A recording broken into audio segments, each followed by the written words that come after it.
What's up, guys? Wes here with Brutality Records, Media South Records, and the Music Business Group, and Radio Jam XFM. Hopefully, you guys are having a wonderful January 20th. We are going to be talking about today basically starting a record label and everything that's entailed with, basically releasing an independent record as an artist or as a band or as a publishing company. So gonna talk about that. So we got a little resource guide here. It's an old book called Releasing an Independent Record by Gary Hutzwitz. And we're going to talk about some of the stuff's a little bit outdated. So we're going to talk about a lot of the updates and stuff like that.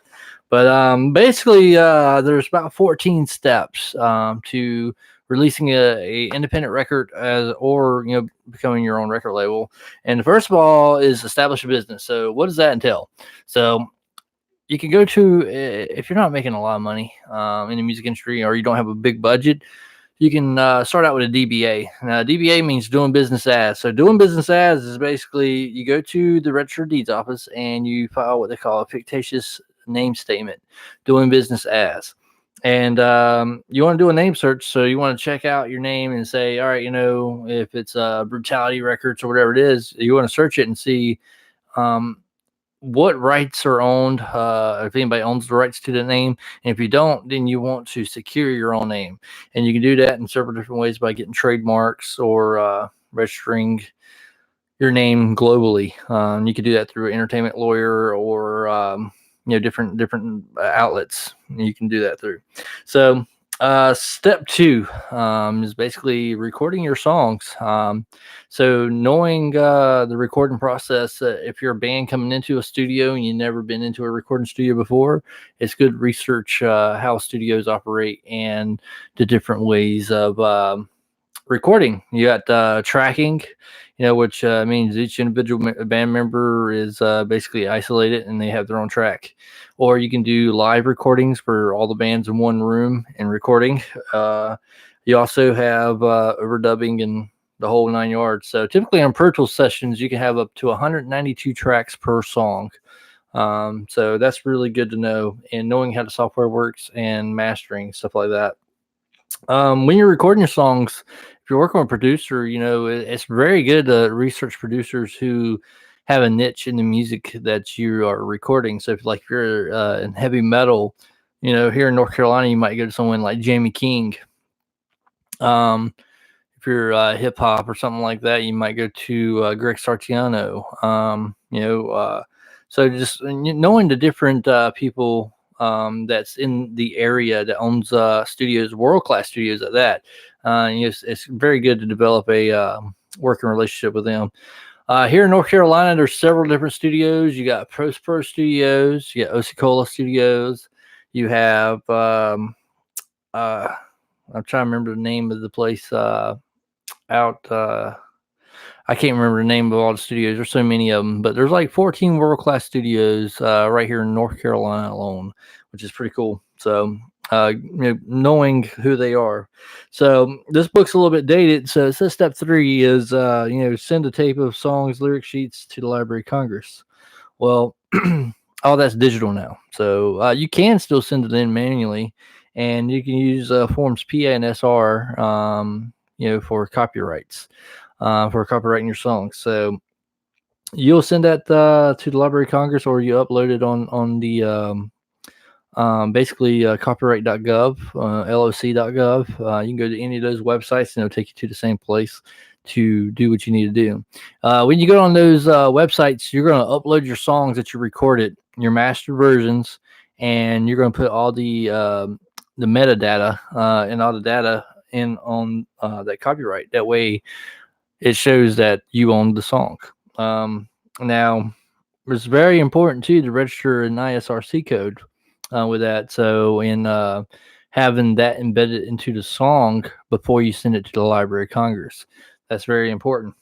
So, then you want to create artwork for you. If you're running a record label, you want to have multiple artwork. So, if you're running a record label, you want to have a brand, a logo, trademark, something that stands out, that's yours. And create a logo that can be trademarked and branded and put on merchandise worldwide, websites and everything. It's going to be the one marketing psychological tool that you know is the best thing in your arsenal. So when you develop a logo thing, you want people to know that that represents you and everything that you're for. So thinking about how the psychology of your logos and stuff like that works. Now, if you're a band and you're coming up with different artwork for your albums, you know, the old way is you'll have different color separations and you'll send that off to a pressing plant. The new days, you can just Photoshop stuff in as long as it's 300 DPI imagery. You know, it's good. One of the best companies in the United States that makes CDs for bands right now is CD NetROM. They're based out of California. If you guys haven't checked them out, they do a lot of albums and stuff for like Universal Records, Roadrunner Records, Island Records, Def Jam. They got all kinds of clientele. So very good company, CD NetROM. Very good. For 88 cents on a dollar, you can get up to 1,000 CDs made. It's 88 cents per CD with a 6-panel booklet. You got the ISRC codes, you got the barcodes, shrink wrapped, whole 9 yards. For 88 cents CD. So it's a pretty good deal. So go check them out, cdnetrom.com. And once you get your artwork done, you want to send your master recordings to the pressing plant and with a track order. Now, it's very important that you have all the track order listed out before you send it because you don't want them to burn your songs at many different arrangements. It happens sometimes. But you want to make sure everything's in line and that your communication's on point when you're working with CD manufacturers and stuff like that. So CD manufacturers, you know, they're typically pretty good. The average massive CD manufacturers, their turnaround time is about 1 week, 7 business days, and they will print and basically ship and drop ship, I guess you would say, to your doorstep. And it's very, very, very effective. But a lot of people don't buy CDs no more. So a lot of people's going back to vinyl, which is not a bad thing, nor necessarily is a good thing. But most people use vinyl as push bands. They don't think about doing something like a college radio campaign. You can do a college radio campaign and do what they call a 1-page hit sheet. It's like a press sheet where you're taking everything that you've done for that year and putting in an analytical report that somebody can read it and say, oh, this band is a heavy metal band, whatever it is. This is their song list. This is how many shows they played in a year, and this is their biographical data. That's very good to have. So to sell records, though, it's very important that you do the 1-page hit sheet and then send it out to college radio stations because that's a potential 600,000 people per college radio station. I think there's 250 of them in the United States. I may be wrong on that, but I'm pretty sure it's 250 in the United States. And 250 times 600,000 is a lot of people. It's also good to send a EPK or a press sheet with your CD to trade consumer magazines. Oh, excuse me, and ask the A&R directors to do a review of your band. So that's very important to do. So, So and then after that, you just want to obtain some type of distribution. So, a lot of people they do this by going to like the local record stores, stuff like that, and doing what they call consignment deals with these stores, and there's many different mom and pop shops out there who will gladly sell your music, and they make a profit off of it. Now, one thing is good to know is wholesale and retail prices, the difference. So a lot of times artists don't think about it, but you can sell your music wholesale, typically a 14-track CD for $3 to the retailer, and then the retailer is going to sell it for $9. And that covers shelf space and all that stuff with their limited range, or I guess you'll say, because shelf space typically is money to businesses. The more product they got on the shelves, the more money they make. So it's very important to that. So the step 13 of all these 14 steps is the tour. Now, artists make most of their money from touring. It's very important that you claim your performance royalty rights as a band or record label. If you got a lot of bands on your record label, it's very important to have analytic reports for all the bands and making sure that each individual band member is registered with a performance rights organization such as ASCAP, BMI, or CSAC. When you do that, you're going to submit it in. Like if it's ASCAP, you go to ASCAP on stage, and you'll put in the analytic data of how many people showed up to the show, what's your songs you played, the set list, and the time of your set list during the time frame that you played, and then you get a royalty check in the mail from the blanket license that the venues pay. It is required by federal law and entertainment laws that if you're a music venue and you're hosting music in a commercial setting, that you have to pay a blanket license to have music. So a lot of people's like, what does that mean? So if you're a bar, you're selling alcohol and you have music playing on the PA system while other bands are setting up, therefore you got to pay a blanket license. So a lot of people, they get out of paying, a lot of venues get out of paying royalties by basically stating that the bands have to rent out the venue. Now, if they structure a business where you have to rent out, which is basically pay to play, at that point in time, whoever rents the venue out is responsible for paying the royalty licenses for that one event. A lot of people don't know that, so that's the reason why a lot of artists, they don't get their performance royalties, because a lot of times they're paying to play, and a lot of people don't realize they got to even buy a blanket license. So my suggestion is you avoid any venue that requires you to pay to play. You should go to venues that has the ASCAP BMI logo stickers on the front doors, showing that they're registered. And make sure before you book a show and you're going on your tour that you check these venues and make sure that they are registered. That way you do indeed get your performance royalty checks as an artist or a band or a record label or company. So it's very important. So, talking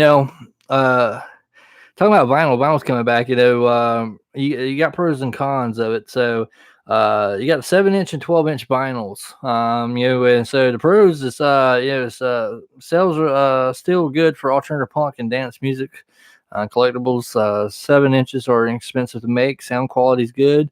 When new, 7-inch singles are a cheap way for consumers to check out new music. College radio still plays the vinyls. So cons, hardly anyone's making or buying turntables anymore. Which you're starting to see a little bit of manufacturing come back here in 2020. CDs and cassettes are sell better. There are only a few distributors that will buy vinyl from unknown artists. So knowing who those distributors is, so there's a lot of different companies too out there that distributes music, and there's also performance rights companies and publishing companies. So when you're doing your copyrights, Forms PA and SR, there's a lot of different things. So there's kind of SR and R. You can get the paper copyright of SR and PA from us, from the Music Business Group, or you can actually get one from the Library of Congress website. So excuse me, this is only my second YouTube video covering music business. So there's different things with the Forms PA and SR. So typically in section 1 of an SR, which is for sound recording, this is kind of what it looks like. Just kind of show the world. I don't know if you guys can see that, but it's Form SR. It may be backwards to you guys. I'm not 100% sure of it. But in Title 1, it says you got title work, previous or alternative titles, nature, material recorded. Is it musical, dramatic, other musical, dramatic, and literary? So knowing what to check on that, when you're filling out these forms.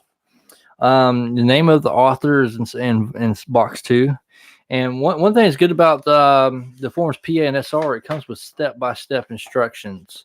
So when you get this form from the Library of Congress, you get step-by-step instructions for each block. And it tells you how to fill it out. Most musicians don't fill them out properly because they fail to read. So, but there's also, the years which was created, and the transfer of rights at the bottom of it. There's also your registration rights and any correspondence and certification. So you will get a certification once this, say your song, when you fill out Form SR, you'll get a certification from the Library of Congress stating that it's copywritten with the 9-digit PIN number, which is imperative to have for ASCAP, BMI, or CSAC. So performance rights, a lot of people don't realize that every time you record a record is played publicly over radio, television, at a nightclub, etc., you're entitled to payment from that your song. Performance rights organizations such as ASCAP and BMI collect this royalty on your behalf of their members and distribute them accordingly. Out of the money that you receive, half of it goes to the writers of the songs, and the other half goes to the publisher's songs. So, in today's industry, most bands want to be their own publishers. So that's 2 business licenses that you got to have as a band. So you got to have a DBA as a band, and then you need to have a DBA or a LLC as a music publisher. So that way you can get 100% of your royalties instead of 50%. So, which you'll be doing when you register as a publisher with ASCAP or BMI. Now, ASCAP is $50 to register as an artist. It's also $50 to register as a publisher. So BMI, I think it's free, but they take your fees out of their registrations and your first royalties. Let's see. Typically, there's also the opportunity for co-publishing deals. So even though that a band may end up starting their own publishing company as well as getting a DBA for a band, they may even seek out third-party co-publishing or a well-known publisher and sign a deal with them and say, hey, we're going to give you 25% of whatever it is that you want, or albums, or you can negotiate the deals and percentages with a co-publisher. But typically, if it's a well-known publisher, they're going to want at least 35 to 40%. And then you will get the rest, like 10% to your publishing company, and then 50% as an artist. So I guess a little complicated. Now, a lot of bands, they don't know what mechanical royalties are. So mechanical rights is basically when a record label releases an artist's music, they pay mechanical rights fees of approximately 5 cents per song and on the record to the artist's publishing company. So if you're signed to a record label, the record label will pay a mechanical royalty fee to your publisher of 5% or 5 cents per song. Since you start your own record label, you're probably releasing your own music, so you won't be paying yourself mechanical royalties. But if you're signed to a record label, your record label has to pay you mechanical royalties. Now, that's where a lot of people, they get confused about how the music business works. So it's very important that you understand your mechanical rights stuff. So, ASCAP, they have many different locations throughout the United States. So there's only 3. There's ASCAP, BMI, and CSAC. But to be a member of CSAC, you have to be invited, 1, and you also have to have a platinum record underneath your belt. So most bands don't even have that. So, but if you need to look up ASCAP, they're at Lincoln Plaza, New York. They're in Chicago, Illinois. They have a PO box there. Sunset Boulevard, Los Angeles, California. They're also in Nashville, Tennessee at 2 Music Square West. And then Sunsurance, Puerto Rico. They're there, as well as London. So that's ASCAP. BMI is off of Sunset Boulevard in Los Angeles, California. 10 Music Square E in Nashville, Tennessee.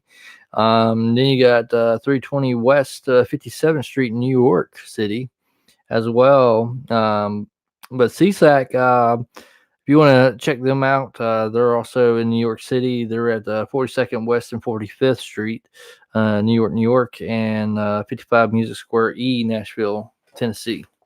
So there's about each publishing company is registered with ASCAP or BMI. So it's very good to know what publishing companies are available out there to do co-publishing deals. So like if you're ASCAP, most of your publishers are going to be hip hop, alternative rock, and heavy metal and stuff like that. BMI is going to be more Nashville based country, pop music, stuff like that. So there's a whole bunch of different publishing companies though. You can do a name search.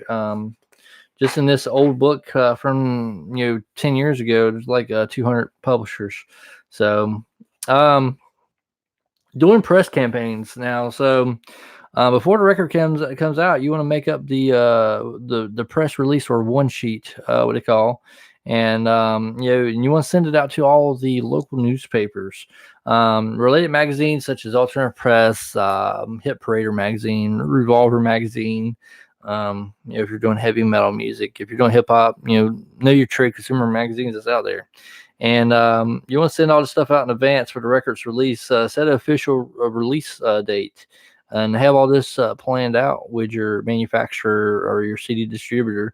That way you know that you're getting your stuff on time and that you're going to get your distribution on time. After you get it out or after you get your product, send it out to many records as you can to consumer press and trade magazines and review them on the radio, college radio kit stations. And then pretty much that's about it when it comes to college radio campaigns. Do your research. There's a lot of them. A lot of great resources out there on the internet nowadays. There's a lot of music press companies out there in the world too. Like you got Auburn Plasma, Black and White, fun stuff. That's in Alabama. You got Harbinger, Arizona. You got the Blast, Fast Lane, Whirlpool.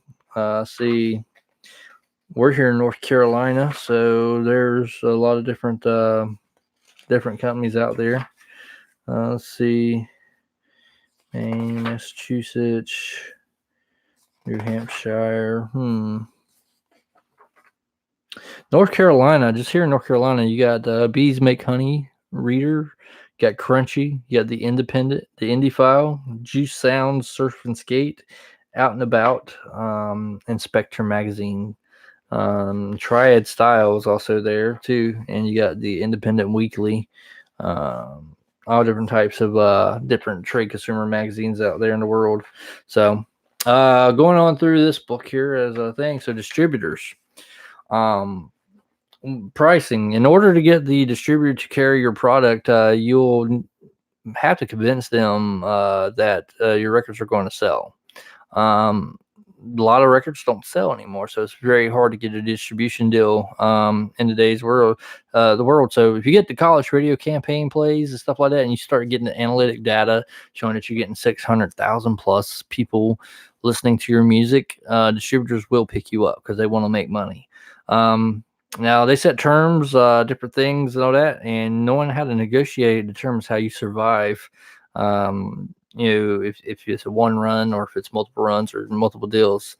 And the main thing is you want to increase your bottom line and do what's best for you as an artist, but also keep in mind the music distributor's interest.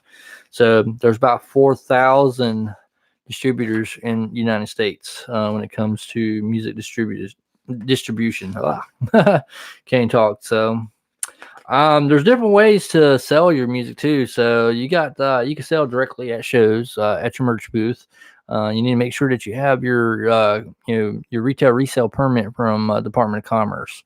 If you don't have that and your tax ID numbers, you can see yourself getting in trouble if Johnny IRS walks into your concert. But you can do mail orders, developing mailing list.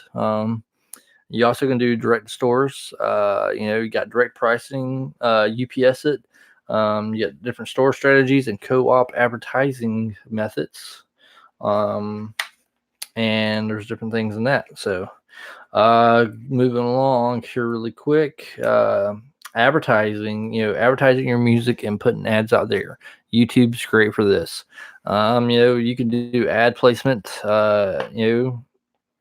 different things you can do there. This is starting to come back too. The old-fashioned concert music promotional flyers. You're starting to see them come back on power poles and stuff like that around town, stuff like that, but it's very rare.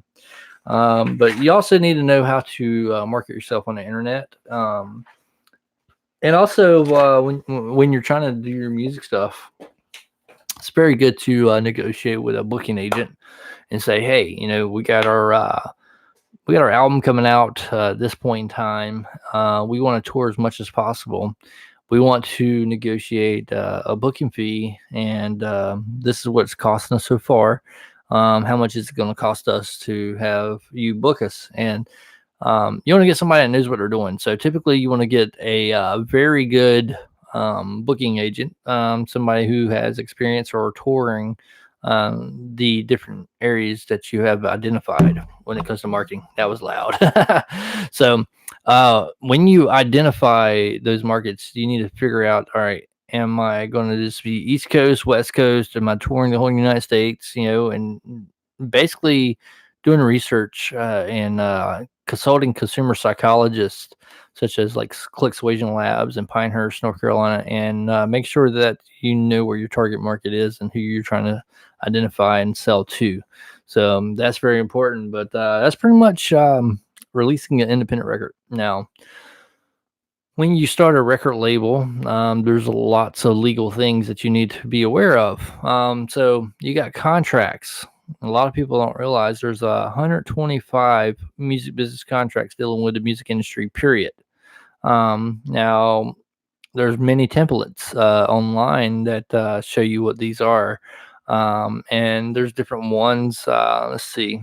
I think I have some on one of these drives here. I'm just going to basically go through them so that we can know exactly what type of contracts we're talking about. So give me 1 second. Here we go. Music business contracts.